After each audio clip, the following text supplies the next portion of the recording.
جب اللہ نے نوازنا ہوتا ہے تو وہ تمہارے ماضی کو نہیں دیکھتا، وہ بس مقدر کے لکھے کو ایک نیا رخ دے دیتا ہے۔ وہ لکھی کہانی کو تمہارے ندامت کے ایک آنسو سے نئی کہانی بو دیتا ہے۔ راستے دکھانے والا خود ان راستوں پہ منزل کے نشان چھوڑ دیتا ہے۔ مقدر کا لکھا وہ آنسو کے سمندر سے دھو دیتا ہے۔ جب تم صبر کے ساتھ اس کی رضا میں راضی رہتے ہو تو وہ بھی پھر تمہیں تمہاری من پسند چیز پلک جھپکتے واپس لوٹا دیتا ہے۔ یہ جو بار بار تم ہر کسی کے سامنے صبر اور ضبط کا واویلا کرتے ہو کہ بہت دعاؤں کے بعد بھی من پسند چیز نہیں مل رہی، بتاؤ ذرا کیا تمہارا صبر زیادہ ہے یا صبر ایوب علیہ السلام کا؟ تم اس آزمائش کی گھڑی میں دنوں اور سالوں کا حساب رکھے ہوئے ہو، تو بتاؤ ذرا کیا تمہاری آزمائش طویل ہے یا حضرت یعقوب علیہ السلام کی؟ ایک بار سجدے میں گر کر اس سے اس کی رضا تو پوچھو، وہ خدا ہی تو ہے جو اپنی رضا پہ تمہاری رضا کو فوقیت دے دیتا ہے۔ تمہارا اس چیز کو ناممکن سوچنا اپنی جگہ، لیکن وہ تو اللہ ہے، ایسا تو کچھ بھی نہیں جو تمہارا اللہ نہ کر سکے۔ اگر سجدے سے اٹھتے ہی اچانک وہ گمان حقیقت بن کر تمہارے سامنے آ گیا تو کیا کرو گے؟ اللہ کی رضا کے لیے ہاری گئی بازی جیت میں پلٹ گئی تو کیا کرو گے؟ یہ دنیاوی محبتیں تو تمہاری آزمائش کرنے آتی ہیں کہ تم حقیقی محبت کے کتنے قریب ہو۔ تم صبر کے ساتھ اس کی رضا میں راضی رہو گے تو وہ بھی تمہاری من پسند چیز نواز دے گا۔ اگر بار بار دعا کی توفیق دیتا ہے، بار بار ذہن میں یہی بات آتی ہے کہ مانگ لو، کیا پتہ اللہ یہ دعا قبول کر لے، تو یقین رکھو اللہ نے اس چیز کی جگہ تمہارے نصیب میں کہیں نہ کہیں ضرور رکھی ہوتی ہے۔ لیکن کچھ دن صبر کے ہوتے ہیں، سراسر صبر کے۔ کچھ باتوں کے فیصلے اللہ کے حوالے کیے جاتے ہیں۔ صبر جب محال ہو تبھی اجر عظیم ملا کرتے ہیں۔ بعض اوقات اللہ لوگوں کو آپ کی زندگی سے دور کر دیتا ہے کیونکہ وہ واحد گواہ ہے اس کا جو ان لوگوں کے دلوں میں آپ کے لیے ہے، وہ جو آپ کے لیے سوچتے ہیں اور جتنی وہ آپ کی قدر کرتے ہیں۔ جب اللہ ان کو آپ کی زندگی سے دور کر دے تو اس بات کا یقین رکھو کہ اللہ نے ایسا کیا ان سب چیزوں سے بچانے کے لیے کیا جنہیں تم نہیں جانتے اور وہ کچھ اپنے دلوں میں رکھتے ہیں۔ بے شک اللہ بڑا مہربان ہے۔ ہم جو چیزیں اللہ کے حوالے کر دیتے ہیں اللہ ان کی حفاظت خود کرتا ہے۔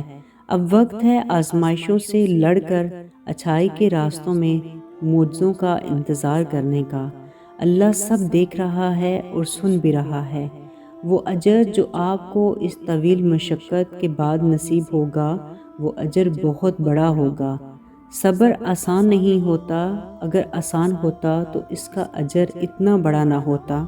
اگر صبر کرتے تھکنے لگو، آنکھوں میں نمی ہو، دل بے ساختہ رونے لگے اور زبان پر شکوہ نہ ہو تو آسمان کی جانب دیکھنا، آپ کے دل کا بوجھ ہلکا ہو جائے گا۔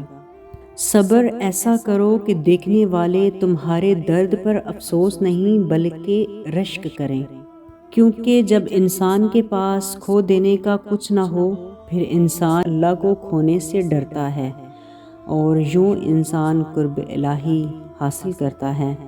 جو ہو گیا اس میں آپ کی بہتری تھی اور جو نہیں ہو سکا اس میں بھی آپ کی بہتری ہی ہے، کیونکہ جس کی مرضی سے ہوا اس کا علم اتنا کامل ہے کہ جہاں انسان کی سوچ بھی نہیں جا سکتی، کیونکہ وہ بہترین منصوبہ ساز ہے۔ اور اللہ کی مدد تو ہر اس انسان کے لیے ہوتی ہے جو غم میں اللہ کو پکارتا ہے، چاہے وہ گناہ گار ہو یا پھر خطا کار ہو۔ ضروری بھی نہیں کہ آپ جس انسان کو یا جس چیز کو چاہتے ہیں وہ آپ کو مل جائے۔ اگر انسان کو زندگی میں سب کچھ حاصل ہو جائے تو اللہ سے کیا مانگو گے؟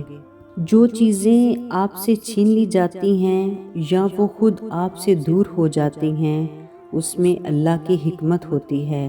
جو کھو دیا ہے وہ کھونے کے لیے ہی بنا تھا۔ جو بہت دعاؤں کے بعد بھی نہ ملا، اس میں تمہاری ہی بہتری تھی۔ یہ جو تکلیفیں تمہیں ملی ہیں یہ بس بہانہ بنتی ہیں تمہیں اللہ تک جانے کا۔ تھوڑی سی تکلیف تو برداشت کرنی پڑتی ہے، صبر کرنا پڑتا ہے۔ تم اپنے حصے کی محنت میں کوئی کسر نہ چھوڑنا، وہ تو رب ہے، ان آزمائشوں سے لڑنے کی ہمت وہ دے گا۔ اور کچھ چیزوں پر صبر کرنا فرض ہو جاتا ہے جب ہم چاہ کر بھی کچھ نہیں کر سکتے، جب ہر کوشش ناکام ہوتی دکھائی دیتی ہے، مگر اس صبر میں جب رب کی مدد شامل ہو جاتی ہے تو وہ اس کے فیصلے بھی آسمانی اور اٹل ہو جاتے ہیں۔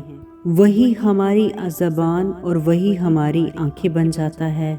جب انسان اپنی مرضی سے ہٹ کر کچھ نہیں کرتا، کیونکہ وہ جانتا ہے کہ جس حقیقی فلاح کی تلاش میں وہ سرگرداں ہے، وہ فقط اس رب کی پیروی اور صرف اس کی راہوں پر چل کے حاصل ہوگی۔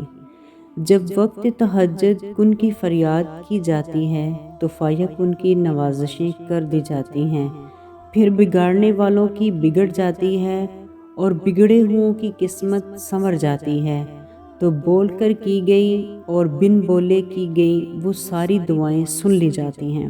یہ جو مجازی محبت ہوتی ہے نا، یہ آزمائش ہوتی ہے دل کی، انسان کے دل کی، اس کے عزم کی، اس کے مستقل مزاجی کی آزمائش۔ انسان خدا کی محبت کو بہت دیر سے سمجھتا ہے، پھر جانتا ہے کہ وہ ہم سے اتنی محبت کرتا ہے کہ ہمیں ہمیشہ بہتر سے بہترین عطا کرتا ہے۔